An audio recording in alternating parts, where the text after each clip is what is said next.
Hey, Rebel Rouser. I'm Alan Voivod, and this is Star Wars 7 by 7. So, at the Solo: A Star Wars Story world premiere that happened in Los Angeles on Thursday evening, May 10th, Jon Favreau was kicking around there, and he had reason to be there, not just because he's developing a Star Wars live action series. He's also the voice of Rio Durant, who is an alien that's part of the crew that is getting assembled to pull off God knows what kind of heists in Solo: A Star Wars Story. And John was getting interviewed by Nerdist, and part of what they asked him had to do with the live action series he's developing for Lucasfilm and for the Disney streaming service that will be debuting sometime in 2019. The streaming service will. We're operating under the presumption that the actual live action series may debut in 2019 as well, but it's early days yet, so we'll get to that. Anyway, the point of this whole situation is that John was asked to give details about it, and he said that it is going to feature all new characters and that it is going to be set 7 years after the Battle of Endor, 7 years after Return of the Jedi. Now, in case you're wondering, this is basically no man's land in terms of anything that has been told to us about the time in between Return of the Jedi and The Force Awakens.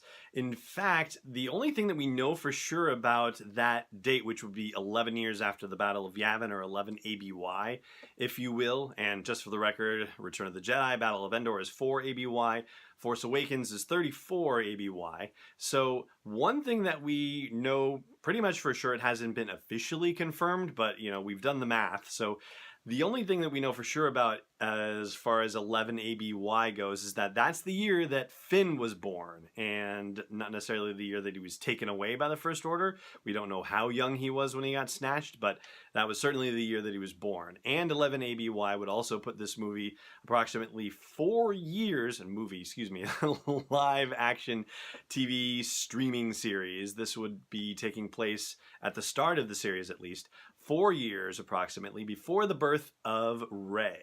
So that gives you a little bit of context. And then the only other signpost that we have in between Return of the Jedi and The Force Awakens, or at least one of the best ones, is Bloodline, the novel by Claudia Gray, which takes place 6 years before The Force Awakens. So that would put it in 28 ABY. And so that means that this live action series is happening 17 years before the events of Bloodline.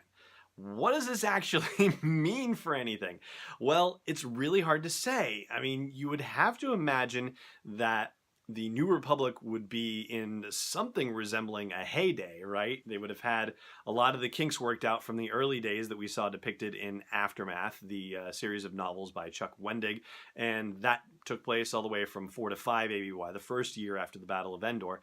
And the Galactic Concordance was signed. That was the cessation of hostilities between the New Republic and the Empire, and the Empire was basically walled off in this little subsection of the galaxy and was not allowed to militarize, not allowed to do anything that would make it a threat to the rest of the galaxy.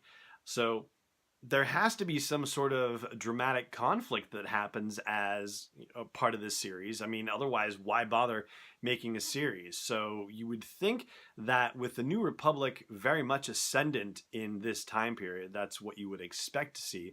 Then, are we going to end up seeing other remnants of the Galactic Empire, or people that had been allied with the Galactic Empire and rejected the New Republic? Like, are these going to be the places that end up causing conflicts, or is it going to be more of like a crime situation? Are we going to see Black Sun and the Hutts and the Crimora and all these other gangs and criminal syndicates that are operating and are starting to try to flourish under New Republic rule? It's hard to say. Obviously, we've still got a long time to wait.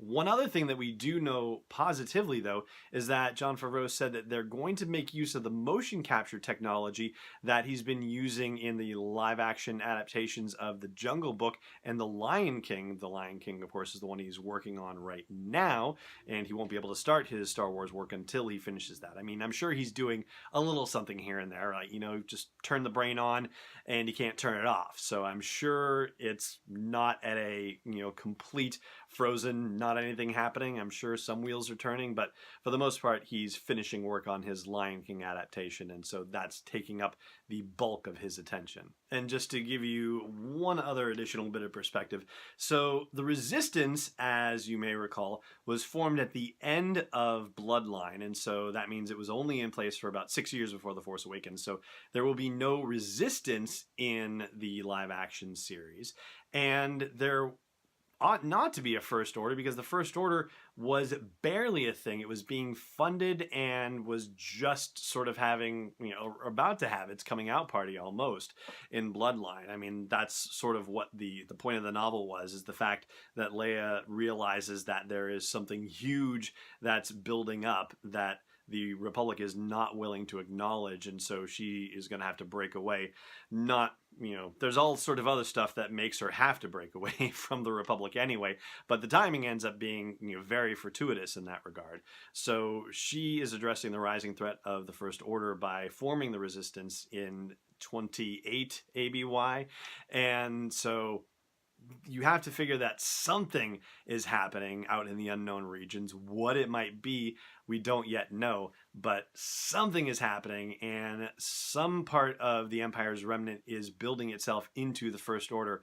We don't yet know where they are, whether Snoke has found them yet. Snoke talks in the Last Jedi novelization about how he ends up using his knowledge to keep the remnants of the Empire from being utterly decimated by the horrors that exist out in the unknown regions.